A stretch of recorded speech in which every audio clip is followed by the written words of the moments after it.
Hey guys, welcome back to the channel. I've noticed I have gotten a lot more subscribers lately, so I just want to say hey to everybody. My name is Kyla. I am 22 years old. I live in Ontario, Canada. I currently have a 1-year-old daughter and I am pregnant with baby number 2. And I'm engaged to the love of my life. Right now we're in the middle of moving. I'm actually sitting on a mattress in the living room right now. We have started moving everything over to our other place. You can watch the moving vlogs. I have a whole playlist. I will link it down below. I think I only have one in the playlist right now. I'm making the second one. I was planning on doing an empty apartment tour. It's not going to happen because we already started moving stuff in. We have to do a lot of renovations to that place. But I am currently at the end of my 27th week. I will be in the 3rd trimester on Monday. Today is Saturday. I don't look the best right now because we are in the middle of moving. So for my symptoms for 27 weeks, I have been a lot more tired lately.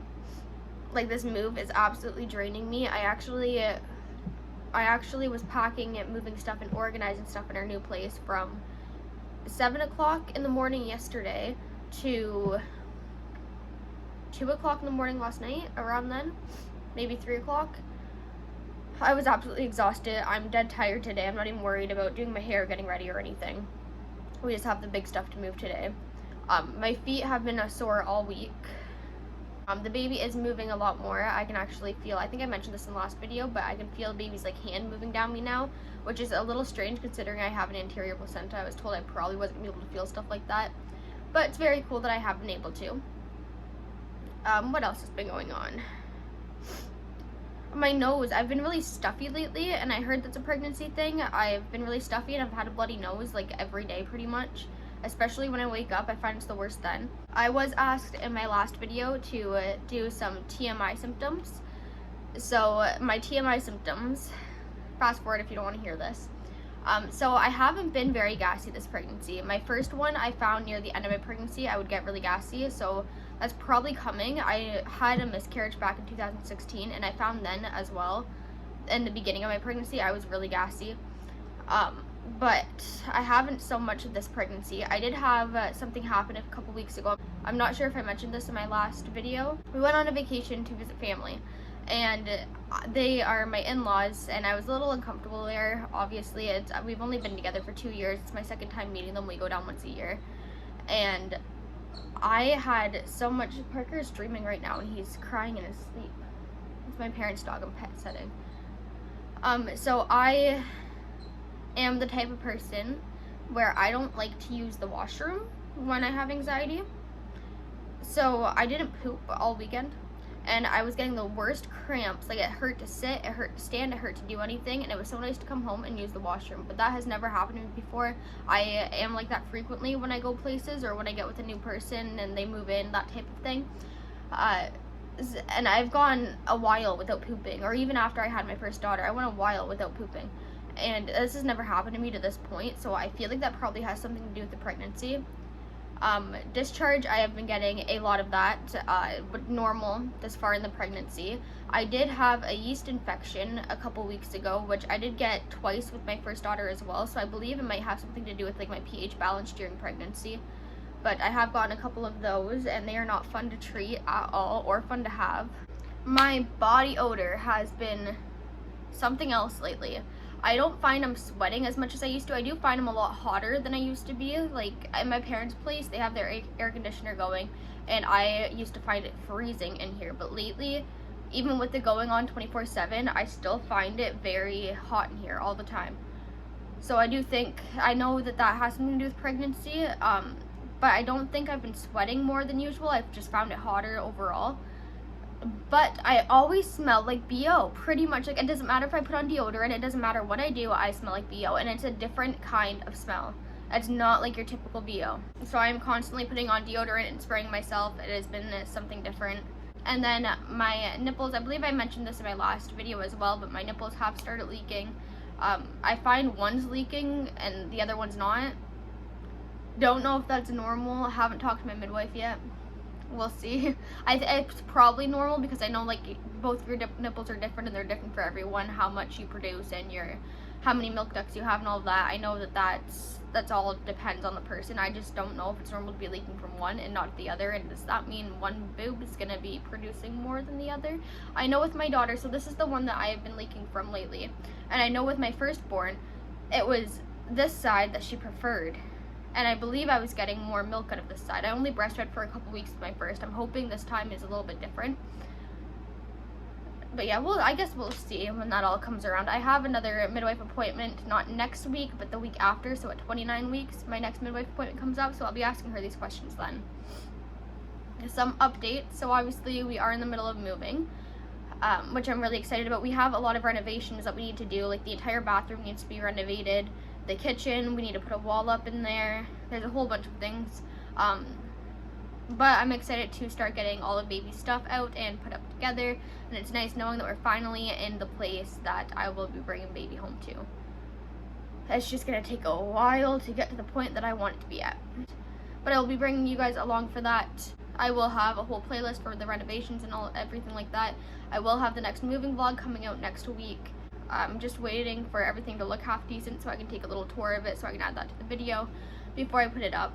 I kept saying in it, oh, we're going to see the apartment today, and then we wouldn't see the apartment, and then Riley ended up just moving stuff in before I even got the chance to see it, so there's no empty apartment tour. I did also go to get my Rhogam shot this week, so I am Rh negative, my blood type is Rh negative, so I have to get a shot so I don't develop antibodies or something along those lines. It did happen with my miscarriage. I had, like I said before, I had a miscarriage back in 2016.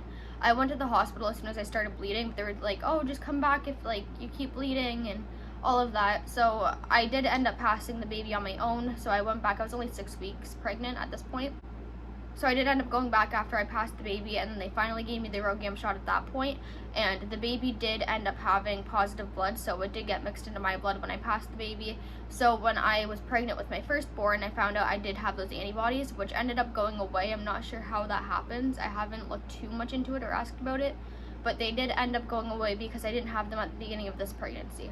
And then with my firstborn, I got a Rhogam shot around 27, 28 weeks, just like this one. And it's just a needle, I believe. So the first time I got the needle, it was in my leg. Like, they kind of made me like bend over and put it in like my bum area. And then the second time I had gotten it with my firstborn, Michaela, they did it in my arm, and I was kind of confused because I didn't know you could do that, because the only one I've gotten has been in my bum.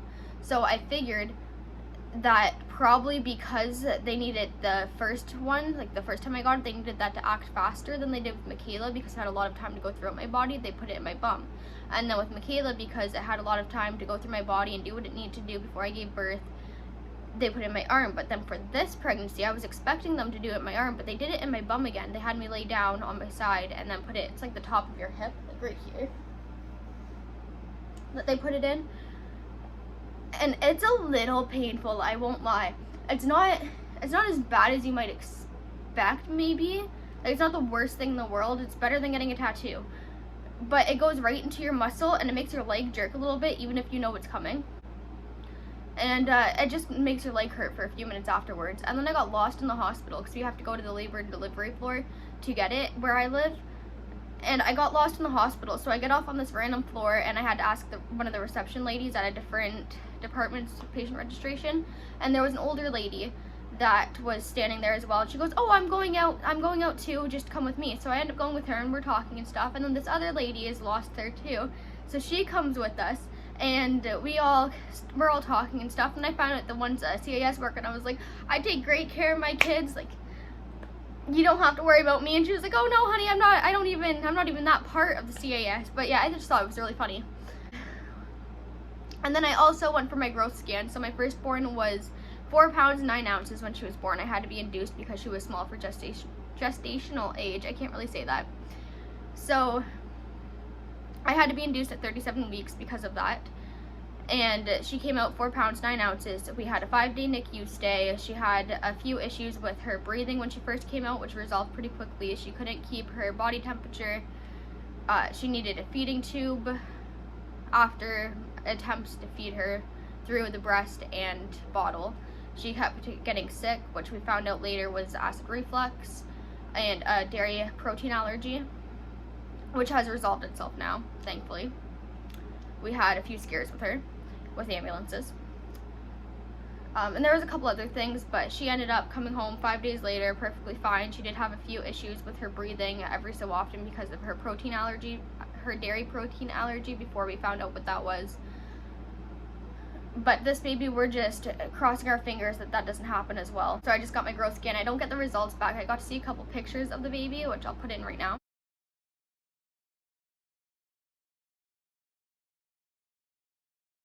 So I got to see a couple pictures of the baby, but I didn't get to find out how much she weighed or anything. I had to do it at the hospital, which I didn't have to do last time. So the technician couldn't tell me anything. She had to wait for her radiologist to see it all. So once those results come back in, I will definitely update you guys. That will probably be either in my next pregnancy update video or my moving vlog, maybe both. I don't know yet. I know that a lot more people watch these ones, so most likely my next pregnancy update I will let you guys know how those results turned out. And then I go for another one at, I'm not sure how far along I'll be, but I know it's the first week of September and then the first week of October. But yeah, that's basically all the updates. There hasn't been very much that's changed since last week. I think it might be like that for the next while because I find most of the change happens within like the first trimester, beginning of the second trimester. But here I'll show you what my belly looks like. Little belly shot. Ugh.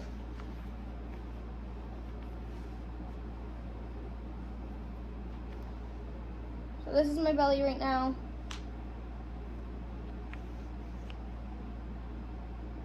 It is the size of my belly full term with my firstborn.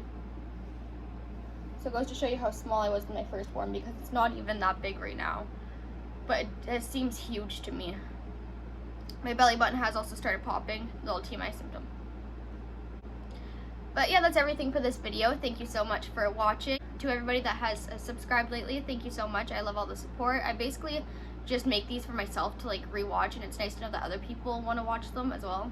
See you guys in the next video. Bye.